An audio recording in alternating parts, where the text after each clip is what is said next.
Jadi tidak perlu panik, tapi tetap waspada. Dengan imunitas yang baik, perilaku hidup bersih dan sehat akan mencegah terjadinya infeksi Mycoplasma pneumonia ini. Dan kalaupun terjadi, tidak akan menjadi lebih berat karena imunitasnya terjaga dengan baik.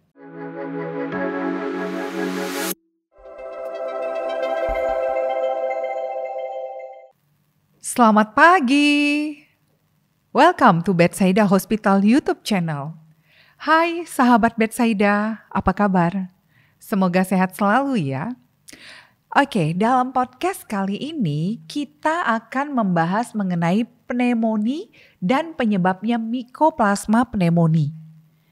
Peningkatan jumlah kasus pneumonia secara mendadak di Cina pada akhir 2023 kemarin menyebabkan kekhawatiran akan munculnya wabah seperti COVID-19 seperti pada awal tahun 2020, termasuk di Indonesia, juga melaporkan adanya kasus serupa.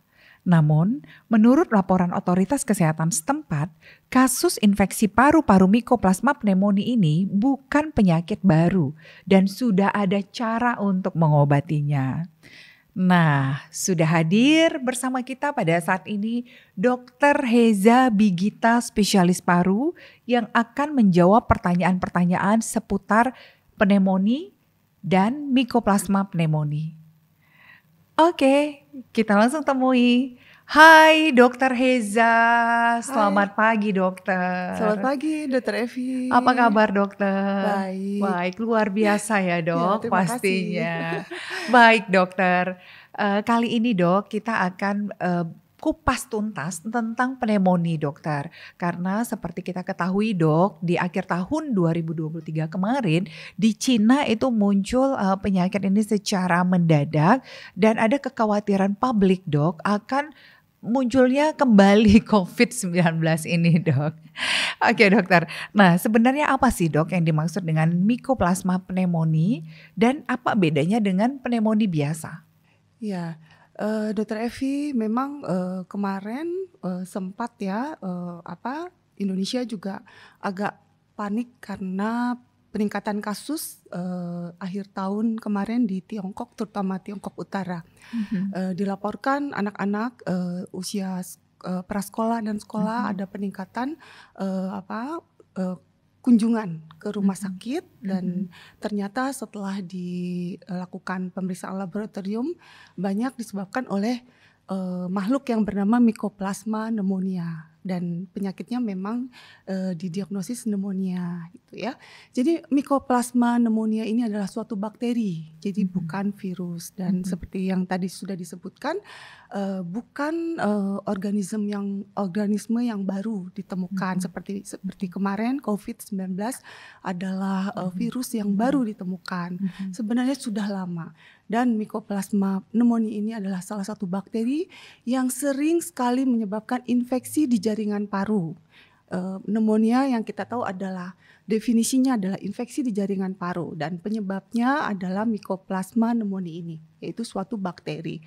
Dan bila dia sudah menginfeksi paru kita, tentu saja tubuh kita akan berespon, yaitu peradangan di jaringan paru dan juga respon seluruh tubuh seperti batuk, sesak, ya, dan sakit-sakit badan dan gejala-gejala yang memang sering ditemukan pada infeksi paru dengan penyebab yang lain juga.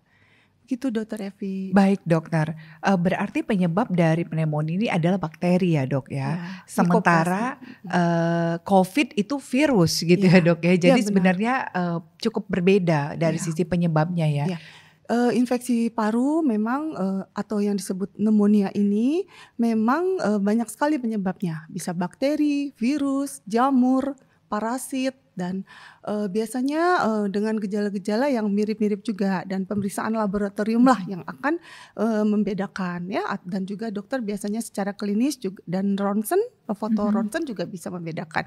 Nah, Mycoplasma pneumonia ini adalah bakteri, sedangkan COVID adalah virus. Gitu dok. Baik dokter, terima kasih untuk penjelasannya. Selanjutnya dok, apa saja faktor resiko yang dapat meningkatkan seseorang untuk mengalami Mycoplasma pneumonia ini dokter? Ya, seperti tadi juga sudah disebutkan ini adalah bukan bakteri yang baru. Jadi tentu saja tidak seperti COVID yang bisa menyebabkan gejala yang berat gitu. Biasanya rata-rata Mycoplasma pneumonia ini menyebabkan pneumonia yang ringan, bahkan sering disebut walking pneumonia. Jadi anak-anaknya seperti biasa bisa berjalan, berlari ya dengan gejala-gejala yang batuk dan tidak terlalu berat saja gitu. Dan biasanya angka kematiannya juga tidak terlalu tinggi, tidak tinggi, bahkan 0,5 sampai 2% itu pun pada orang-orang yang mempunyai comorbid saja. Ya, jadi yang bisa terserang oleh penyakit ini adalah biasanya dengan imun yang rendah dan bisa fatal pada orang-orang dengan imunitas yang sangat rendah dan mempunyai comorbid atau penyakit penyerta. Seperti itu, Dr. Evi. Oke, nah selanjutnya Dok, apa yang bisa kita lakukan untuk mencegah Mycoplasma pneumonia ini?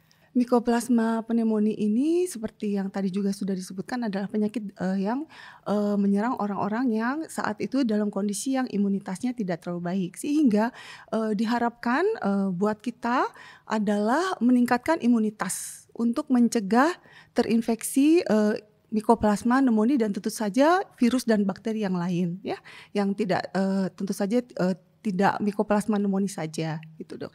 Jadi memang seperti kita sudah belajar dari pandemi sebelumnya ya kemarin bahwa perilaku hidup bersih dan sehat itu sangat penting untuk mencegah penyakit ya. Jadi dengan imunitas yang baik, seperti gizi yang baik, nutrisi seimbang. Kalau balita mungkin dengan ASI eksklusif dan nutrisi seimbang dan melengkapi imunisasinya. Dan pada mungkin orang-orang dewasa seperti kita adalah perilaku hidup bersih dan sehat. Salah satunya adalah cuci tangan, mengenakan masker saat kita sakit atau ada yang sakit di sekitar kita, menjaga ventilasi dan sinar matahari di lingkungan tempat kerja kita dan tempat tinggal kita. Juga dengan nutrisi yang baik dan seimbang dan olahraga tentu saja. Oke, baik dokter, ya pesan-pesannya yang memang sahabat Betsaida ya kita harus perhatikan dan juga kita jalankan seperti itu ya dokter ya. Bagaimana untuk perilaku hidup sehat, terus menjaga untuk imunitas tubuh, makan makanan bergizi, tidur yang cukup juga, cuci tangan tadi ya dokter Cuci tangan. Benar, terus pakai masker ya dok ya, walaupun benar penting banget ya, apalagi pada saat kita sedang sakit atau di sekitar kita juga ada yang sedang sakit ya dok ya. Walaupun COVID sudah selesai, tetap dalam kondisi tertentu ya kita harus tetap menggunakan masker ya dokter ya. Karena penularan untuk pneumonia ini juga melalui udara. Betul, Ya, begitu dengan ya dok droplet ya. Dengan droplet ya dok. Dibatukan atau bersin memang lebih cepat menular sih. Ya, melalui droplet, tapi tentu saja tidak semudah itu juga kita tertular apabila kita melaksanakan tadi yang seperti tadi disebutkan. Gitu. Oke, untuk perilaku hidup sehat, imunitas tubuh, seperti itu ya dokter ya. Oke dok, ini gejala umum dok yang dapat kita lihat, oh itu orang kena pneumonia seperti itu dok.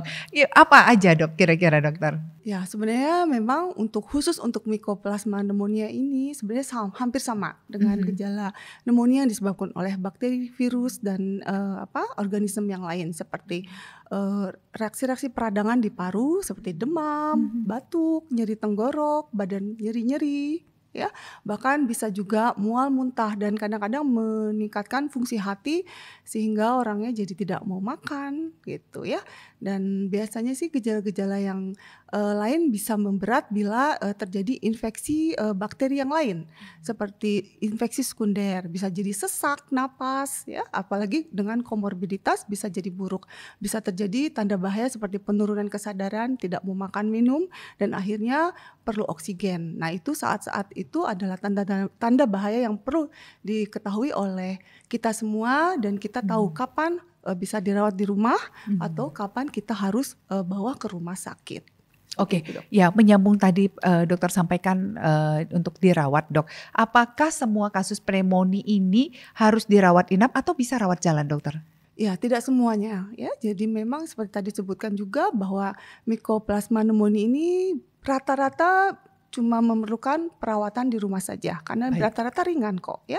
Dan biasanya yang memerlukan perawatan di rumah sakit adalah bila perlu oksigen, perlu diinfus. Maksudnya kalau untuk orang awam ya ini, jadi tidak bisa makan, minum seperti balita, anak-anak usia prasekolah atau sekolah yang sampai sesak memerlukan oksigen atau juga tidak bisa makan minum ya karena mual muntahnya. Nah, itu perlu dirawat karena takut dehidrasi dan makin memburuk gitu, Dok. Contohnya juga salah satunya adalah yang perlu diketahui oleh orang tua adalah kalau terjadi penurunan kesadaran. Ya bisa saja karena kurang oksigen, karena sesak napas atau dehidrasi sehingga terjadi penurunan kesadaran. Nah, itu cepat-cepat harus dibawa ke rumah sakit. Jadi memang perlu tahu tanda-tanda bahaya bila anak-anak kita atau orang tercinta kita di rumah menderita infeksi paru. Oke, Dok. Paling sering anak-anak atau orang dewasa, Dok? Biasanya memang kalau Mycoplasma pneumonia ini adalah anak-anak usia prasekolah. Ya, balita dan usia prasekolah. Kalau bayi biasanya cuma 5%. Tapi kalau anak-anak usia sekolah, prasekolah itu sekitar 30%. Nah, orang dewasa bisa saja terinfeksi tapi karena imunitasnya udah jauh lebih baik, jauh lebih baik. Jadi memang biasanya jarang terinfeksi Mycoplasma kecuali kalau imunitasnya lagi rendah gitu, Dok. Baik, Dokter. Oke, Dokter kira-kira ada pesan untuk sahabat Betsaida, Dok? Ya sebenarnya tidak perlu panik aja ya karena memang kemarin sempat ya mungkin ibu-ibu yang mempunyai anak-anak balita ya karena mendengar berita-berita dari Cina yang lagi merebak ya dan jadi tidak perlu panik tapi tetap waspada ya yang seperti tadi sudah disebutkan juga adalah dengan imunitas yang baik, perilaku hidup bersih dan sehat akan mencegah terjadinya infeksi Mycoplasma pneumonia ini dan kalaupun terjadi tidak akan menjadi lebih berat karena imunitasnya terjaga dengan baik. Begitu, Dok. Baik, Dokter Heza, singkat, padat, jelas. Terima kasih, Dokter. Sama-sama, Dok. Oke, sahabat Betsaida, seperti tadi yang Dokter Heza sampaikan, jangan panik jika kita menemukan kasus atau kita sendiri mengalami Mycoplasma pneumonia.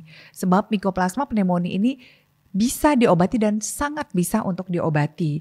Jika sahabat Betsaida mengalami gejala, silakan ke dokter.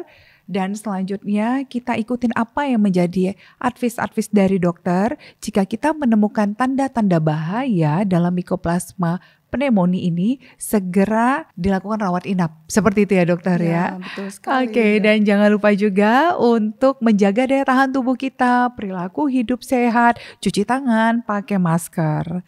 Oke, Dokter Heza, terima kasih banyak dokter buat waktu dokter kali ini, Dok, untuk bisa berbagi bersama sahabat Betsaida. Sama-sama, Dok. Wah, itu dia diskusi menarik kita bersama Dr. Heza Bigiti, spesialis paru. Semoga bermanfaat untuk kita semua. Bagi sahabat Betsaida yang ingin bertanya langsung, bisa tulis di kolom komentar atau konsultasikan langsung bersama Dr. Heza Bigita, spesialis paru di Betsaida Hospital. Ikuti terus informasi kesehatan lainnya dan jangan lupa untuk like, subscribe Betsaida Hospital YouTube channel.